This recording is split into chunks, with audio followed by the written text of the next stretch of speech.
Assalamualaikum warahmatullahi wabarakatuh. Innal hamdalillah wassalatu wassalamu ala Rasulillah amma ba'du. Selamat pagi anak-anakku kelas 8 SMP IT Darul Quran. Semangat kembali pada pagi hari ini.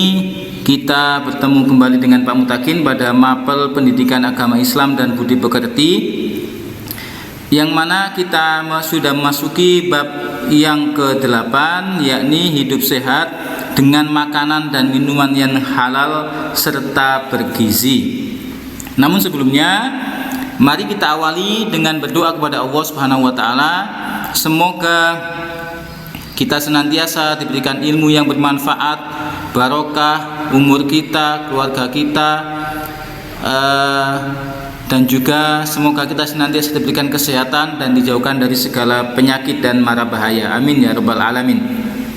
Bismillahirrahmanirrahim. Raditu billahi rabba wa bil islami dina wa bi Muhammadin nabiyyan wa rasula. Rabbi zidni ilma warzuqni fahma waj'alni min ibadika salihin. Terima kasih. Amin ya rabbal alamin. Anak-anak, sebelum masuk ke materi kita, Pak Mutakin mengingatkan kepada kalian untuk senantiasa melaksanakan 3M, yakni selalu memakai masker, rajin mencuci tangan, dan juga menjaga jarak agar kita terhindar dari segala macam penyakit, terutama virus COVID-19. Amin ya rabbal alamin. Nah, submateri kita yang pertama yakni mari membaca surat An-Nahl ayat yang ke-114. Kalau bisa anak-anak juga ikut membaca bersama-sama. A'udzu billahi minasyaitonir rajim. Bismillahirrahmanirrahim. Fakulu mimma razaqakumullahu halalan thayyiba washkuru ni'matallahi in kuntum iyyahu ta'budun. Yang artinya, maka makanlah yang halal lagi baik dari rizki yang telah diberikan Allah Subhanahu wa taala kepadamu, dan syukurilah nikmat Allah jika kamu hanya menyembah kepadanya. Nah, sekarang kita memahami makna dari surat An-Nahl ayat 114. Dalam ayat ini Allah Subhanahu wa taala menyuruh kita umat Islam untuk melaksanakan dua hal. Yang pertama adalah memakan atau mengkonsumsi makanan dan minuman yang halal dan thayyibah atau yang baik. Dan yang kedua, mensyukuri nikmat Allah Subhanahu wa taala. Nah, sekarang untuk segi kehalalan itu bisa ditinjau dari 3 hal. Yang pertama, halal dari zatnya. Yang kedua, halal dari cara mendapatkannya. Dan yang ketiga, halal dalam proses pengolahannya. Halal zatnya adalah barang atau benda itu yang atau makanan yang memang halal. Contoh buah-buahan. Ya, kemudian kalau makanan yang hewan tuh kayak ayam, kemudian daging sapi, daging kambing, daging kelinci. Ya, itu halal. Kemudian yang kedua, halal cara mendapatkannya. Caranya bagaimana? Ayam itu halal, tapi kalau cara mendapatkannya dengan mencuri, maka akan menjadi haram. Barangnya atau zatnya memang halal, tapi cara mendapatkannya haram, maka menjadi haram. Kemudian halal dalam proses pengolahannya. Yang pertama, ayam halal. 2, ayam tersebut membeli dari warung, dari pasar dengan uang yang halal. Dan yang ketiga, cara memasaknya. Ternyata masaknya mungkin dicampur dengan minum-minuman keras.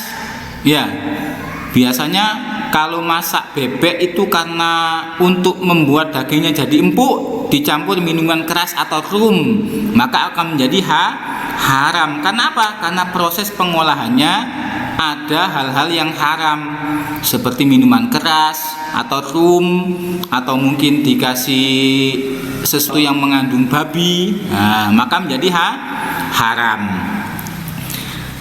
Saat ini kita begitu mudah memperoleh makanan dan minuman, namun perlu diingat dan dimengerti bahwa makanan dan minuman yang kita konsumsi haruslah memenuhi dua hal, yakni yakni halal dan baik. Halal kalau tidak baik maka akan merusak tubuh. Loh, emang ada halal tapi tidak baik, kemudian baik tapi tidak halal? Ada. Ya, coba kalian, rumput itu halal apa tidak? Halal kan?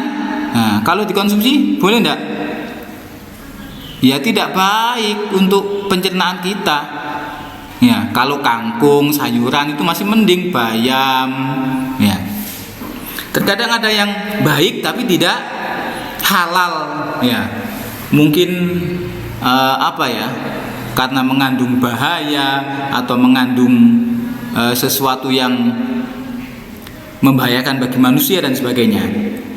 Makanan yang halal dan baik akan membawa manfaat yang besar terhadap tubuh dan aktivitas kita.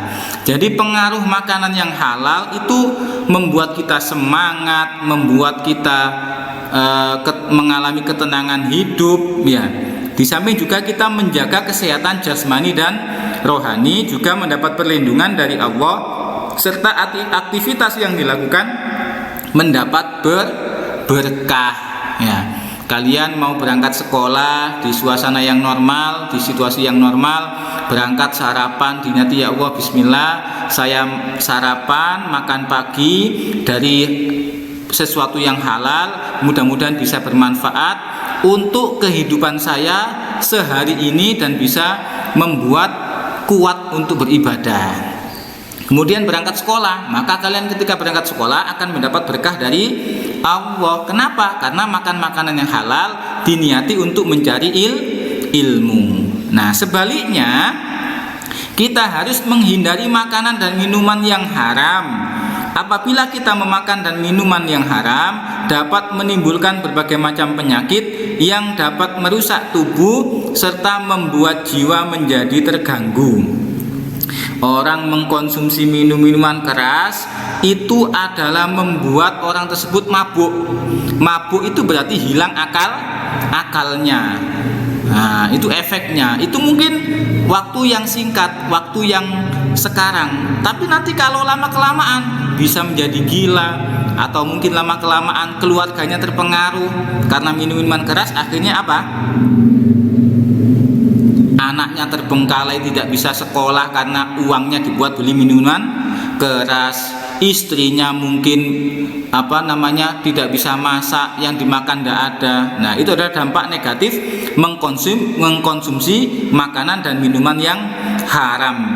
Dapat membuat doa seseorang tidak akan dikabulkan oleh Allah Subhanahu wa taala dan malas beribadah.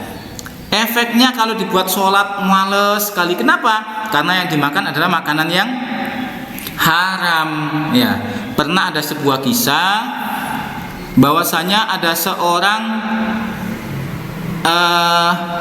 katakanlah itu orang penyedia jasa, ya, penyedia jasa, entah seperti menawarkan pembetulan rumah atau mungkin, ya, kemudian dipanggil oleh seorang janda, ya, disuruh masuk rumah, kemudian dikunci rumahnya.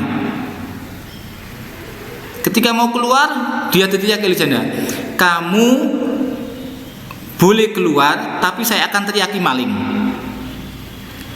Kalau saya berteriak maling, kamu akan dipukuli oleh masyarakat. Nah, sekarang kamu pilih, mohon maaf, berzina dengan saya, membunuh anak kecil, atau minum minuman yang ada di gelas itu. Karena pemuda tersebut memilih yang mungkin tidak menimbulkan efek yang besar. Kalau saya berzina, waduh, bagaimana nantinya? Saya berdosa. Kalau ketahuan bagaimana? Kalau saya membunuh, saya jelas tidak berani. Mungkin minum minuman ini aja. Nah, ternyata yang diminum itu adalah minuman keras dan memabukkan. Akhirnya apa?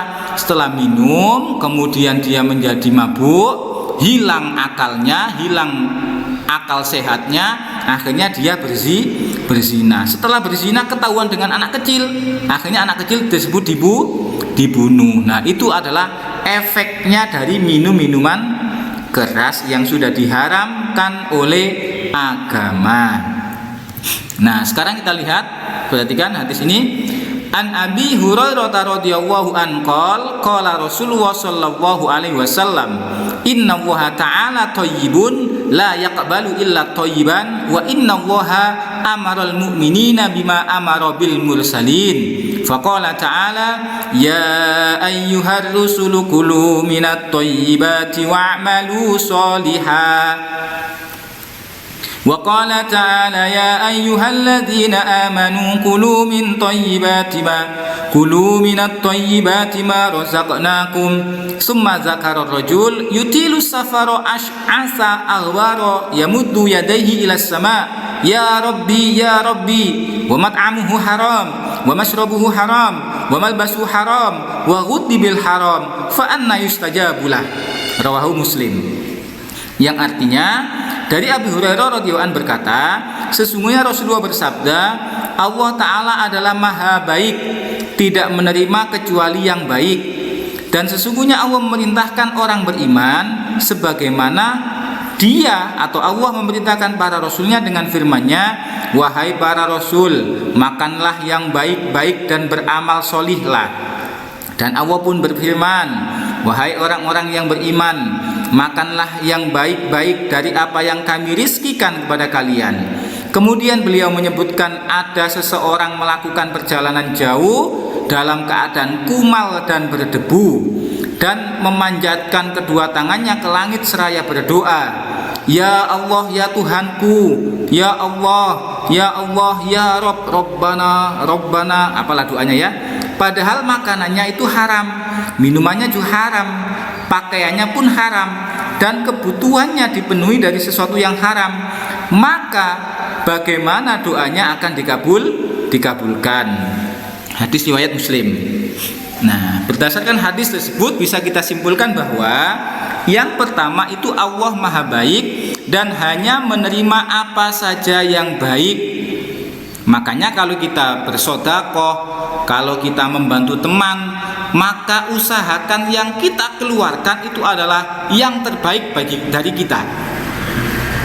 Jangan sampai yang sudah tidak dibutuhkan, yang sudah tidak mau diberikan kepada orang lain. Kita saja tidak mau, apalagi orang lain. Kemudian yang kedua, memakan sesuatu yang baik. Memakan sesuatu yang baik berarti sesuatu yang halal. Sesuatu yang baik berarti sesuatu yang bermanfaat, bergizi, mengandung vitamin dan sebagainya, tidak merusak tubuh kita. Kemudian berbuat kebaikan atau beramal soleh, membantu orang lain ya, yang kesulitan terutama di musim seperti ini. Kemudian yang keempat, penyebab doa seseorang tidak dikabulkan salah satunya karena makanan yang dikonsumsinya tidak halal. Makanannya tidak halal, pakaian yang dipakai dari hal yang tidak halal, berarti mungkin dibeli dari uang yang haram, bisa jadi uang mencuri, uang korupsi dan sebagainya. Dan yang kelima, berusaha mengkonsumsi makanan yang halal dan baik.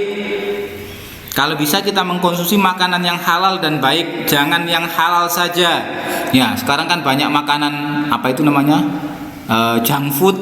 Nah, makanan cepat saji. Mie itu halal. Ya, kira-kira baik enggak? 1 minggu makan mie tok. Wow. Iso ususe melungker koyok mie. Nah, jadi makanan yang halal dan baik. Halal saja belum tentu baik, apalagi dikonsumsinya secara berlebihan, karena pasti kan mengandung zat kimia mie instan itu ya. Kalau sayur mungkin bolehlah sayur tiap hari karena itu kan alami ya, kecuali yang mengandung pestisida mungkin bisa kita bersihkan. Dan yang terakhir, Makan dan minum yang haram tidak baik bagi tubuh dan bisa menimbulkan penyakit. Nah, makanya mumpung masih muda, kita harus menyayangi tubuh kita. Jangan sampai yang masuk ke dalam tubuh kita adalah sesuatu yang haram atau sesuatu yang tidak baik. Nah, anak-anak, demikian, terima kasih. Semoga menjadi ilmu yang bermanfaat dan semoga kita bisa senantiasa memakan makanan yang halal dan baik agar kita semangat beribadah kepada Allah dan semangat dalam belajar atau menuntut ilmu. Terima kasih. Mari kita berdoa kepada Allah, semoga diberikan ilmu yang bermanfaat. Allahumma inni astaudiuka ma 'allamtanihi fardudhu ilayya inda hajati wa la tansanihi ya rabbal alamin. Dari Pak Mutakin mohon maaf. Jangan lupa sholat 5 waktu. Terima kasih. Wallahul muwaffiq ila aqwamit thoriq. Subhanakallahumma wa bihamdika asyhadu an la ilaha illa anta astaghfiruka wa atubu ilaik. Wassalamualaikum warahmatullahi wabarakatuh.